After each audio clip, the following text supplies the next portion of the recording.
Hey, Oh, how's it you're going? welcome, Chris. Bye-bye. Have fun, Bye. man. Hello. Hey, Dana.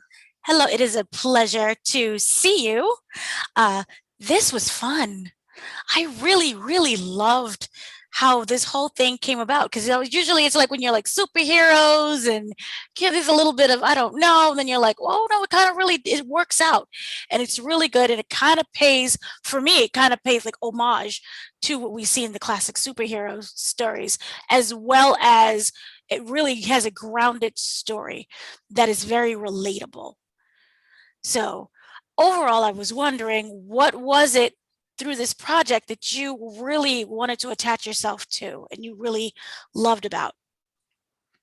Well, first off, I love working with my brother and our team.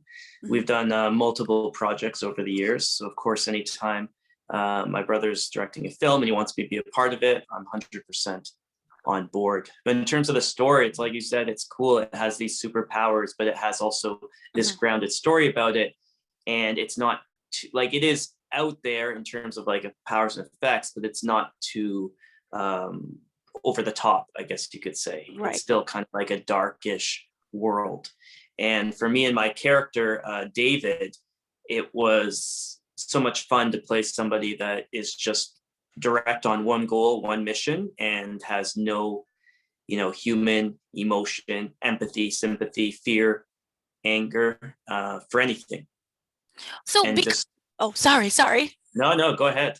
No, but because the character is kind of devoid of all of that, how Mhm, do you approach something that has no feeling? Essentially, you give mhm, life to no feeling. mhm.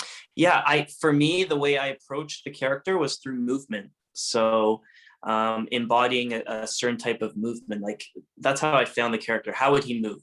Right? Like Mhm. he's obviously not a normal person.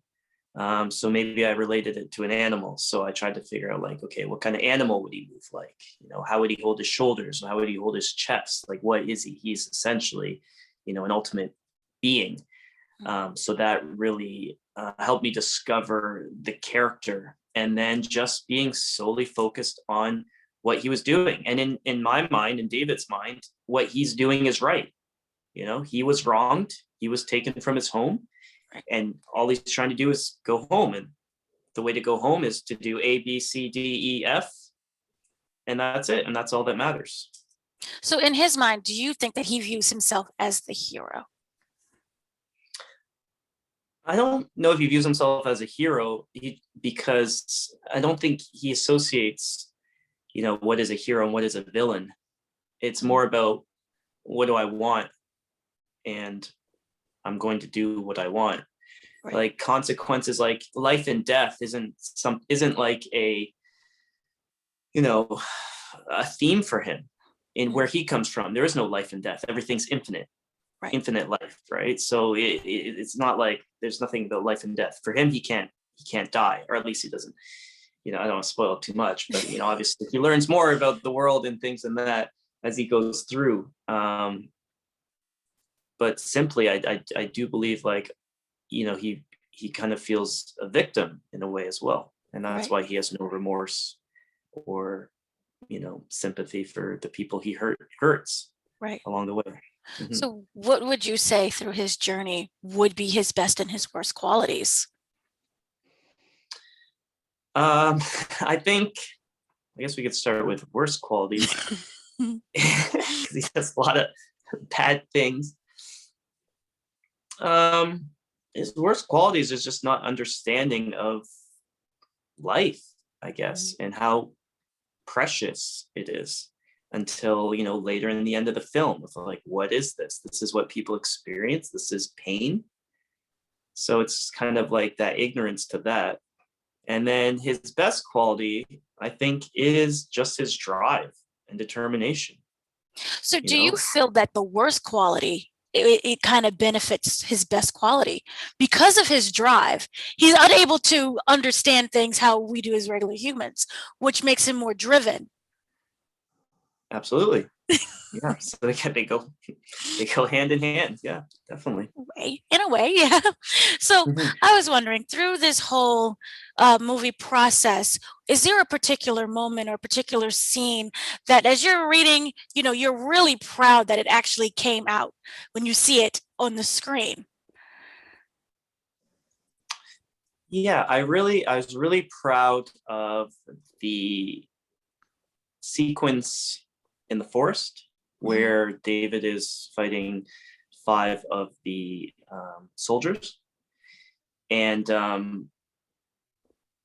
just him kind of like there's a strategy about it, the fight. And that's what's cool about fight scenes is like we try to tell a story of like, how do they subdue these subjects? They use these shields, they use these tasers, the tasers take away their powers. And it's kind of like a chess game in a way. Like, Right. you kind of figure out, oh, that's what that does. Okay, I gotta do this, I gotta see for this, I gotta do this. And eventually like allows him to like bring out more of his powers, which in turn something he doesn't want to do because it weakens him. Um, but it showcases, okay, well, this is what this guy's capable of, and then after that he becomes so powerful that like he doesn't really have to do much Right. at all. So I like that one because it kind of shows the struggle, right? There's the struggle of like, Right. oh, can he take these guys out, or like is he strong enough, and then he has to like rise above. Mm-hmm. So because you're kind of doing the fight scenes as well, do you feel that that also changes the character and how he moves? Do you relay that upon when it comes to, the certain ways that he fights? Do you then have to research and do how he moves just in general? If that makes any Absolutely. sense. Okay. Yeah, no, that makes 100% sense. And that's a big part of the fighting is like, instead of just having like random kicks and punches and this and that, it's like there has to be a meaning, a purpose behind every movement. Okay, why does he punch like this, or why does he break this guy's arm in this way, and like how come he moves a certain way. So when we are developing the choreography, we have a team of guys who develop it, but of course like if it's a fight that I'm doing for my character, like I want to have my input of like, no, he would do this here, right? He would use Right. his powers here.